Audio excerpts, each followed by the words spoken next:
Detroit Lions fans, welcome back to the channel. Today we're looking at the initial 53-man roster, and like I've said in my first preview, we're not talking about the guys who got cut. And understand, Dan Campbell said it best himself. It's not really a true 53-man roster. He views it as more of kind of a 60 to 69-man roster because you have the practice squad. And with that being said, there's still room for guys to come back to the team, guys who can be traded, guys who've been cut off of other teams who can now come and join this team. So there's different things, and this can constantly update, but I want to take a look at the initial 53 and give my true raw reaction. Now, I'm gonna be honest, Detroit Lions fans, if you're here right now, thank you for all of the support. Extremely tired right now. It's a true grind with this and college, but I do want to say that I hope this video finds you well. And one thing I want you to do is we get through this, I want you to drop your most surprise cut. Who's the guy that left that you didn't want to see leave? You know, I hate to see you leave, but I love to see you go. But who was the player that you wanted to stay on this team? I can give you mine, but we're going to get to that position when I talk about it. Now, I don't want to waste too much time on the quarterback position. I look at Jared Goff. I look at Teddy B. Understand Hendon Hooker. He's going to come back in a few weeks once he gets all healthy with his knee injury. So we understand what the state of the quarterback position is. Jared Goff is the guy. And running back, though, I think that running back was a pleasant surprise for me, at least. No Craig Reynolds, no Jamar Jefferson, no any other guys, really. They have Jahmyr Gibbs and David Montgomery, and then Jason Kabinda. We know he's a fullback. So one thing I do want to know, I'm questioning, because I know it's going to be a running back by committee. I know it's a 1-2 punch with Montgomery and Jahmyr Gibbs, and this is making me think. This is letting my mind rumble that it may be a move. Another guy who may be cut on a different team, they may view them as a better back than what they had as the depth. And I talked about it because the running game was not really explosive. I like what I saw out of Reynolds. I like what I saw out of Jamar Jefferson, Ozigbo, Benny Snell, a couple carries here and there, but it wasn't anything explosive. And maybe they're looking at a guy who I noted could be cut on another team, could now join Detroit. It's just something we have to look for. We don't want to jump to conclusions here, though, talking about the initial 53, but keep your eye out for that. Not a receiving corps. I'm going to tell you. Chase Coda, Dylan Drummond. We understand, and I kind of knew it because you have 5 guys. Jameson makes the 6th guy. He's going to come back after the suspension, so we know what the state of that is. And one thing I do want to say, though, because I feel that as a guy who covers the entire NFL, I can kind of take that step back, take that hat off, and say that there hasn't been football in a long time, especially for a team in the Detroit Lions who hasn't made the playoffs last year and in the last couple of years. But I could say that because preseason, training camp, OTAs, we've been all fiending for football. We've been wanting to see guys put the pads on and hit the field. So you grow relationships with these guys. And the younger guys who kind of weren't going to make the team, they made some plays. I mean, they are football players at the end of the day. This is their career, so they're going to make plays. But everyone's not cut to make the 53. It's just raw and cut just like that. You got to look at it from a logical perspective. And I think understanding that some of those guys who I talked about and I aforementioned, they will be on the practice squad. But some of those guys, they just won't be back for now at least. So that's one thing I do want to say. But getting into this, we already know it. Khalif, Amon-Ra St. Brown, Josh Reynolds, Marvin Jones Jr., Antoine Green. I knew it was going to be hard to really cut your losses, if anything, with Antoine Green because you drafted him. And I think that's one thing I had to say. But really, I like what I saw out of Chase Coda, Dylan Drummond. If they can make it past, the waivers and all the process and all the things you have to get into to get back into the practice squads, you want to keep your eye on those guys. Tight end, don't want to waste too much time because we've knew this for the longest. I think that Shane Zylstra, before the injury, was an interesting guy to watch out for. But these 3 guys, James Mitchell, Laporta, Brock Wright, we know it. Now, offensive line, though, very interesting. Now, Matt Nelson. Kept Matt Nelson, cut Jermaine Ifedi. And feel about that how you feel about that. I actually want you to let me know in the comments. I don't want to talk to myself in these videos. Let me know. Let's be interactive. But I think that we know the top 5 guys. We look at Taylor Decker, Jonah Jackson, Frank Ragnow, Vaitai, Graham Glasgow, and then Penei Sewell. The rocks at tackle. Then you have Matt Nelson, kind of that swing guy. Kobe Sorstro, the draft pick, going to play guard. We kind of had a feel for this, and I think that it's not done. I don't want to say it's done because I think that potentially in what I've been talking about, what we've talked about in previous videos, it may be a tackle upgrade somewhere. Looking at different teams, and we're not talking about that particularly here, but keep that in your mind as we run through this. And also, still, let me know who's your surprise cut guy. Now, at the defensive line. You know I love defense. You know I'm a defensive guy. I say it all the time. If I could ever have a coaching job, I would be a linebackers coach or a defensive coordinator. But looking at this now, Ali McNeil already knew it. Bugs already knew it. Anzarike knew it. Broderick Martin, Benito Jones. Now, I think that this is a very interesting group. And really kind of the group that I felt, no Covington, a guy that I noted that I don't see on the list here. But overall, I think a pretty good feel. I think in the preseason, though, some of these guys stepped up, and you wonder, with these guys now getting better in more years, and then you have to think, Jack Campbell, Derek Barnes, Alex Anzalone, the linebacker core has improved. So what you're looking at now, from what I've saw, and I want to say it's preseason, so I don't want to jump too far ahead, but the run defense is looking good from those linebackers, especially. Now you say we had Malcolm Rodriguez, already had Alex Anzalone. Derek Barnes was on the team, wasn't fully healthy last year, but you drive Jack Campbell, he's going to make those guys better. That's one thing I can tell you. Malcolm Rodriguez, because he wants to stay in the rotation, he's going to play as hard as he can to try to get that spot back. Derek Barnes, he's looking like that guy, like I talked about. And then Alex Anzalone.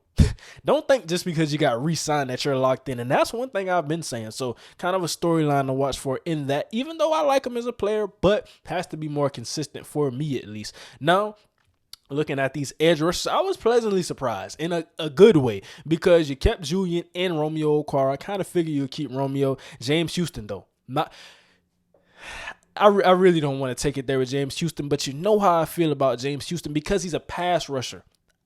Setting the edge is one thing. Stopping the run is one thing. What gets you off the football field, though? And yes, you're probably going to say, to get off the football field, to get a James Houston into his best situation, we got to stop the run on first and second down. But I think that even in worst case scenario, if he's only the pass rush specialist, which he was last year, that's better than what a lot of teams in the NFL have. And I tell you, I've seen some different things about ever moving off of James Houston. Please, for the sake of me as just a football fan in general, please don't move off James Houston. He's that guy in the pass rush game. And I keep saying it because I'm telling you, without a pass rush, all the linebackers, all the safeties, all the cornerbacks, that doesn't even matter. If you have all day, you're going to get beat. If you're a zone heavy team, even though this isn't really a zone heavy team, you're going to get beat because all of those coverages, they turn into man coverages. If you get into a scramble drill, you could have the best cornerback in the world. You could have Sauce Gardner.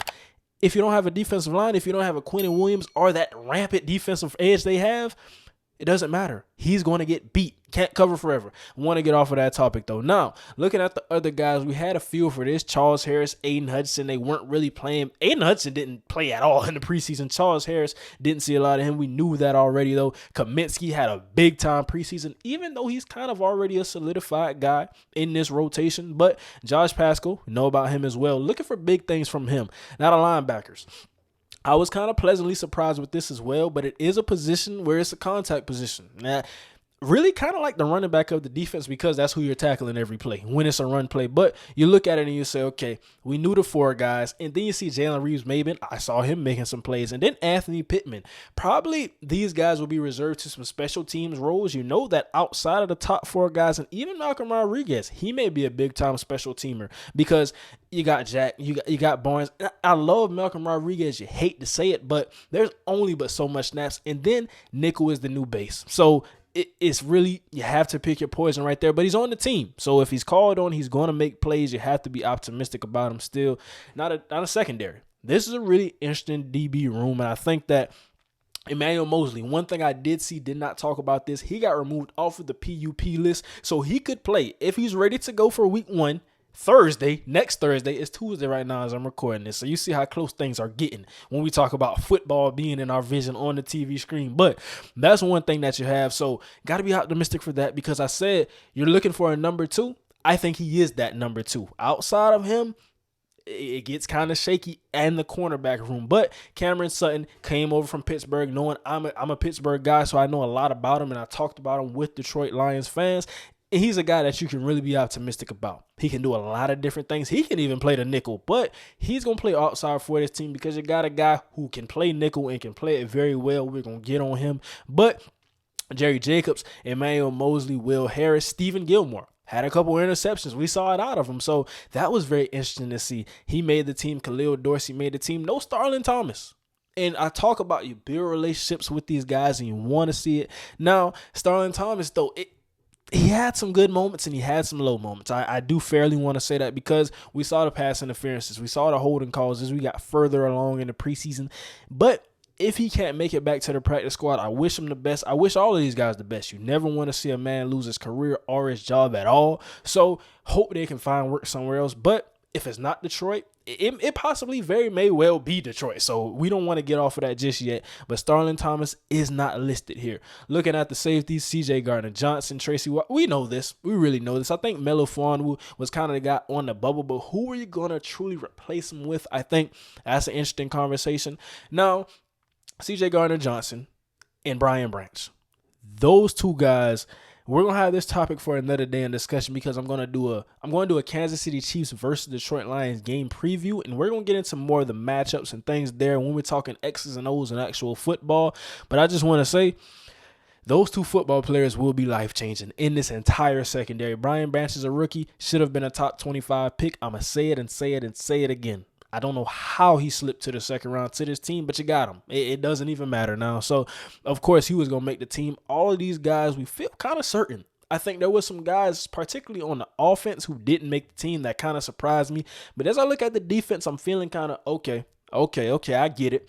And then the specialists. We look at Jack Fox, Scott Daly, and Riley Patterson. I think that I don't know what's going on with the special teams, particularly the kicker, when I say I don't know what's going on. So I'm monitoring that. I'm looking at what's going to happen, what's going to go on. I think it's a very interesting thing when we look at it in the totality of it. But I've seen some trade things. I've seen different talks and things. Like I said, there's players on other teams who have went through this same thing, and there's some good players who've been lost. Just like you look at Chase Cota, and you look at Dylan Drummond, some of those guys, Starling Thomas, like another team could particularly use them as their depth. There's players as depth that are even better than those guys that the Detroit Lions could use. So keep your eyes out for that. This is my second video. I'm probably going to get to 2 or 3 more for tomorrow, but today I have a Chicago Bears and then I have this, and I'm out.